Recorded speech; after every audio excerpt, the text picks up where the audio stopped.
can we make kindness as thrilling as a John Wick finale? That's Daniel Scheinert, and that's Daniel Kwan. Together, you might recognize them as the Daniels. And if that doesn't ring a bell... Okay. My name is... sorry, we'll start over. We're the directors of Everything Everywhere All at Once. And we also wrote it. Oh my gosh, Pretty wild. We produced it? Yeah, together. We did a little bit of everything on this movie. Everything Everywhere All at Once, if you ask the Daniels, is a movie about a woman just trying to do her taxes. But in reality, the film is so much more than that. The Daniels managed to combine butt plugs, a Pomeranian-powered kunai, and a raccoon-inspired riff on Ratatouille to create an ADD-addled action flick that pits existentialism against nihilism while also exploring how a multi-generational family rift can destroy the entire multiverse. Bagel! Oh, and its fight scenes are also absurd, fun as and more than anything, oddly touching. And just how they pulled that off is why we're all here. So let's talk about how the Daniels design a fight scene.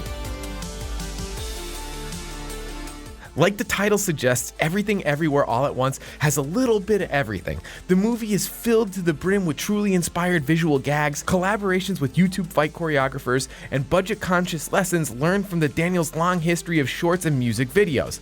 And we're gonna get into all of it. But before we get deep into the memorable moments like the dildo defense and the fanny pack assault, we've got to talk about what inspired the Daniels to make the movie in the first place. First of all, just selfishly, we grew up on Hong Kong action movies, and this is just a dream of ours to be able to finally do one ourselves in our own style and on our own terms. And so we knew we wanted to make a really fun action film that went back to the choreography of like Yuen King and Shaw Brothers films that we grew up on. Yeah, I mean, I think the very first selfish seed of an idea for the movie was the idea of verse jumping, the idea that like we could make a movie where someone could tap into other lives where they have other skills and use those skills in a action scene. And so early days, like the Matrix usually use that in the ways where you're like, oh, I know gun combat, I know how to fly a military helicopter, and we were like, that's boring. Let's go for like, what if this person was a sign spinner, or this person was a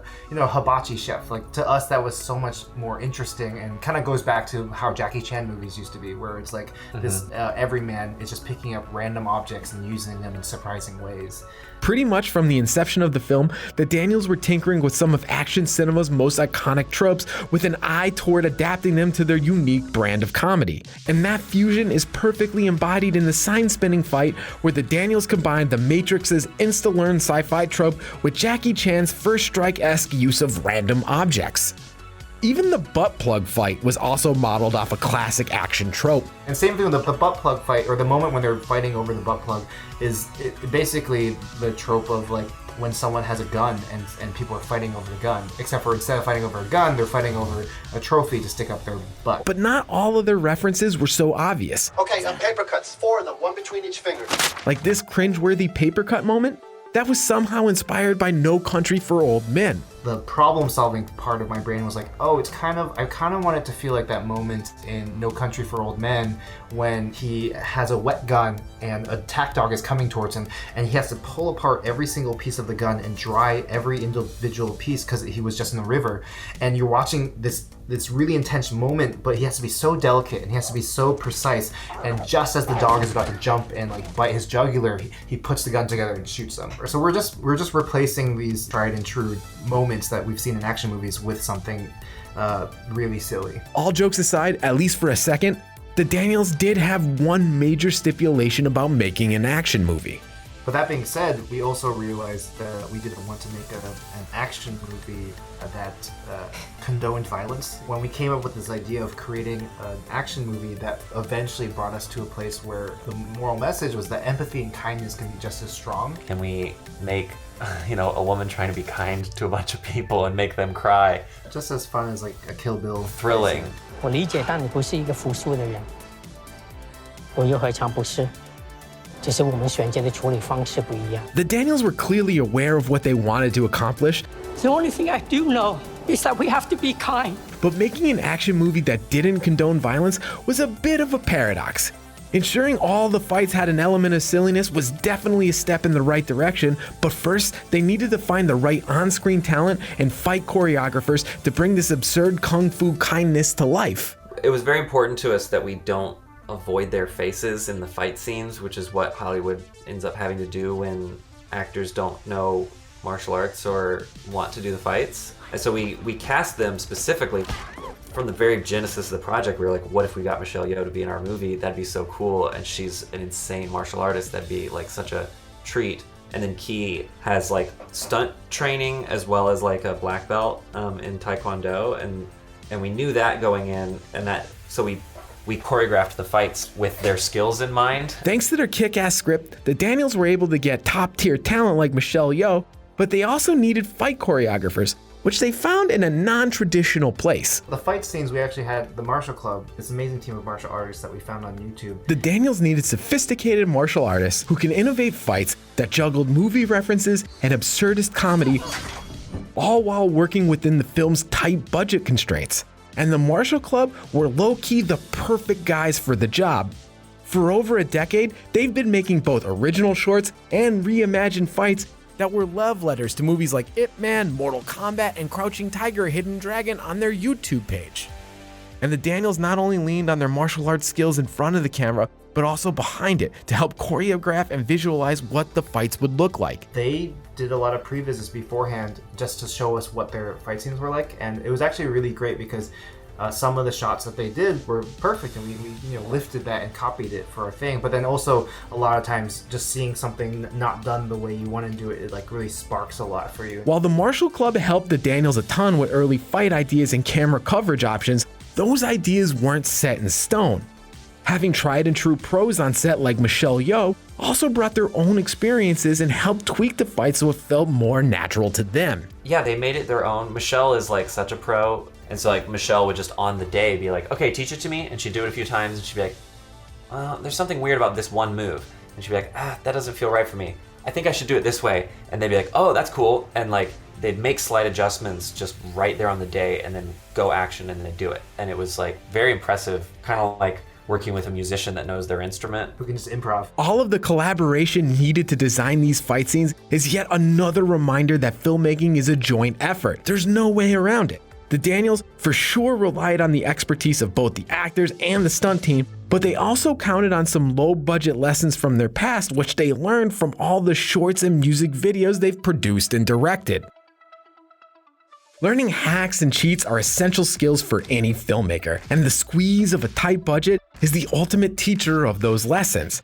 As the Daniels work to bring something as ambitious as the final fight scene in Everything Everywhere in on a budget of $25 million, which is a little more than 1/10 of the budget of another recent multiverse adventure, they depended on every tip and trick they learned while shooting their short films and music videos. A lot of that early stuff was us just learning how much we could get away with for how little money, like Pockets.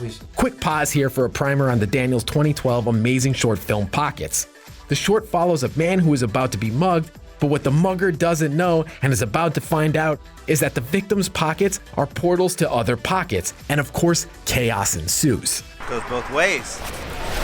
We just ran around with a camera with two friends and just tried to see how much we could get away with, and then how much we could fix in post and how much we could fix in the edit. That's usually what people say you shouldn't do. Don't fix it in post, it's bad. But if we're the ones doing the post, then maybe it's okay. And we end up learning our limits, and we also ended up learning how efficient you can be as a filmmaker when you are just really smart about it. And so that to me is like a big part of what birthed our unique camera style. Even Everything Everywhere, you can tell it's a lower budget film. It's got this handmade quality to it, but it just feels good. And I think that was something that we've kind of figured out and really fine-tuned with our shorts. Learning to push the limits of their skills and what they could fix in post turned out to be immensely important for Everything Everywhere All at Once, especially considering the VFX team was only 5 guys who managed to deliver just under 500 VFX shots for the film.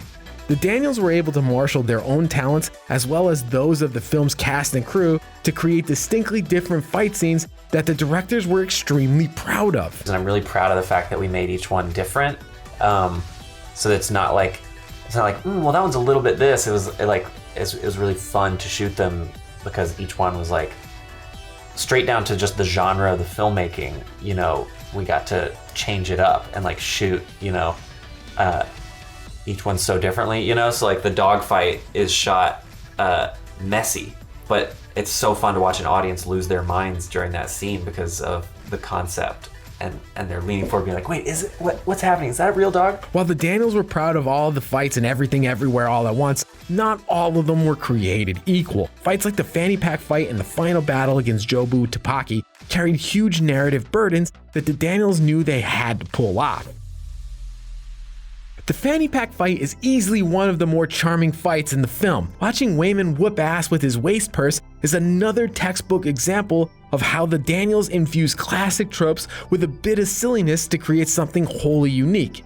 And in this case, they were using Wayman's fanny pack skills to build dramatic tension. I think a lot of these kung fu movies and all action movies in general are all about the tension and the build-up and then the release. And the fanny pack fight, we get to do that twice. You know, we have the build-up to the chapstick and then the first time he hits someone, and then we take a moment to breathe.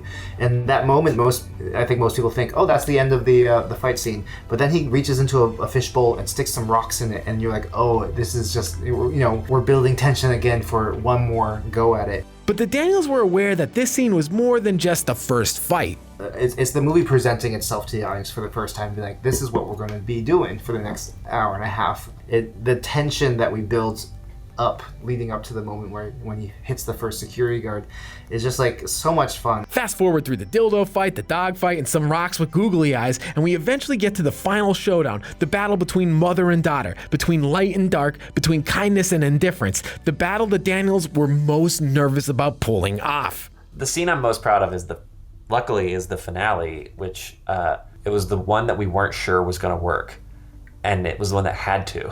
The climax fight was easily the most ambitious fight. Like they said earlier, they kind of put themselves in this difficult paradox. They wanted a fight scene that didn't glorify violence. And we wanted to create a finale where our main character is just nicing people to death, if that makes sense. Like just disarming them by understanding them fully rather than trying to hurt them. It was such an exciting challenge that we wanted to move towards, and we knew that kind of eye-rolling message would only really be delivered if we killed the action sequences. So people just fully invested and had so much fun and had so much respect for the fight sequences that we were making.